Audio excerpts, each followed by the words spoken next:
ಶಿವಕುಮಾರ್ ರಾಜ್ಯಭಾರ, ಹೊಸ ಬಾಟಲ್, ಹಳೆ ವೈನ್ಸ್, ಬದಲಾದ ಖಾತೆ ಹಂಚಿಕೆ, ಹಳೆ ಮುಖಗಳಿಗೆ ಮಣೆ ಹಾಕಿದ ಹೊಸ ಸಿಎಂ. ಬಹು ನಿರೀಕ್ಷಿತ ಬದಲಾವಣೆಗೆ ಸರ್ಕಾರದಲ್ಲಿ ನಿರಾಸೆ. ಹೊಸ ಸರ್ಕಾರದ ಮೊದಲ ಹೆಜ್ಜೆಯೇ ಪ್ರಶ್ನೆಗಳ ಸುಳಿಯಲ್ಲಿ. ವಿಶೇಷ ಲೇಖನ ಕ್ಯಾಪ್ಟನ್ ಮಲ್ಲಿನಾಥ್ ಬಳ್ಳಾರಿಕರ್. ಮುಖ್ಯಮಂತ್ರಿಯಾಗಿ ಶಿವಕುಮಾರ್ ಅಧಿಕಾರವನ್ನು ಸ್ವೀಕರಿಸಿದ ಬೆನ್ನಲ್ಲೇ ಸಚಿವ ಸಂಪುಟ ರಚನೆ ಹಾಗೂ ಖಾತೆ ಹಂಚಿಕೆ ಪ್ರಕ್ರಿಯೆ ಪೂರ್ಣಗೊಂಡಿದೆ.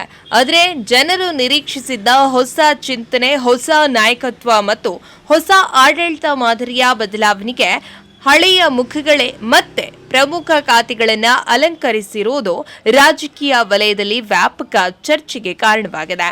ಹೊಸ ಬಾಟಲ್ನಲ್ಲಿ ಹಳೆ ವೈನ್ ಎಂಬ ಮಾತಿನಂತೆ ಸರ್ಕಾರ ಬದಲಾಗಿದ್ರು ಆಡಳಿತದ ಮುಖಗಳು ಹಾಗೂ ಅಧಿಕಾರದ ಕೇಂದ್ರಗಳು ಬಹುತೇಕ ಅದೇ ರೀತಿ ಮುಂದುವರಿಯಲಿದೆ ಎಂಬ ಟೀಕೆಗಳು ಕೇಳಿ ಬರ್ತಾ ಇವೆ. ಹಲವು ವರ್ಷಗಳಿಂದ ಪ್ರಮುಖ ಖಾತೆಗಳಲ್ಲಿ ನಿರ್ವಹಿಸುತ್ತಿದ್ದ ಸಚಿವರೇ ಮತ್ತೊಮ್ಮೆ ಅದೇ ಜವಾಬ್ದಾರಿಗಳನ್ನು ವಹಿಸಿಕೊಂಡಿರುವುದು ಹೊಸ ನಾಯಕತ್ವದ ಮೇಲಿನ ನಿರೀಕ್ಷೆಗಳಿಗೆ ಧಕ್ಕೆಯಾಗಿದೆ ಎಂದು ಹೇಳಲಾಗ್ತಾ ಇದೆ. ಯುವಕರಿಗೆ ಅವಕಾಶ ಎಲ್ಲಿದೆ? ಸಚಿವ ಸಂಪುಟದಲ್ಲಿ ಹೊಸ ಮುಖಗಳು, ಯುವ ನಾಯಕರು ಹಾಗೂ ಸಾಮಾಜಿಕ ಸಮತೋಲನಕ್ಕೆ ಆದ್ಯತೆಯನ್ನ ನೀಡಲಾಗುತ್ತದೆ ಎಂಬ ನಿರೀಕ್ಷೆ ಇತ್ತು. ಅದೇ ಅಂತಿಮ ಪಟ್ಟಿಯಲ್ಲಿ ಹಳೆ ರಾಜಕೀಯ ಪ್ರಭಾವಿಗಳೇ ಮೇಲ್ಗೈ ಸಾಧಿಸಿರುವುದು ಗಮನ ಸೆಳೆದಿದೆ. ಇದರಿಂದ ಯುವ ರಾಜಕಾರಣಿಗಳು ಹಾಗೂ ಪಕ್ಷದ ಕಾರ್ಯಕರ್ತರಲ್ಲಿ ಅಸಮಾಧಾನ ಮೂಡಿರುವ ವರದಿಗಳು ಕೇಳಿ ಬರ್ತಾ ಇವೆ. ಸಾರ್ವಜನಿಕರ ನಿರೀಕ್ಷೆ ಬದಲಾವಣೆ, ಆದರೆ ಕಂಡಿದ್ದು ಮುಂದುವರಿಕೆ.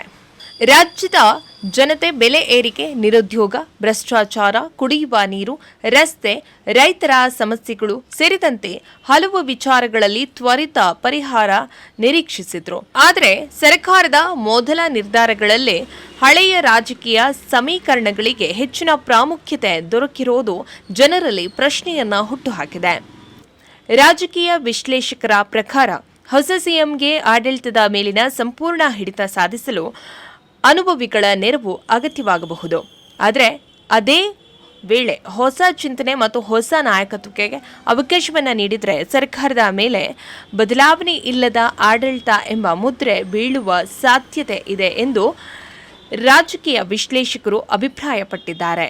ಜನರ ಪ್ರಶ್ನೆ: ಸರ್ಕಾರ ಹೊಸದು, ಆಡಳಿತವೂ ಹೊಸತೇನಾ, ಅಥವಾ ಹೆಸರು ಮಾತ್ರ ಬದಲಾಗಿ ವ್ಯವಸ್ಥೆ ಹಳೆಯದೇನಾ ಎಂಬ ಪ್ರಶ್ನೆ ಈಗ ರಾಜ್ಯದಾದ್ಯಂತ ಕೇಳಿ ಬರ್ತಾ ಇದೆ.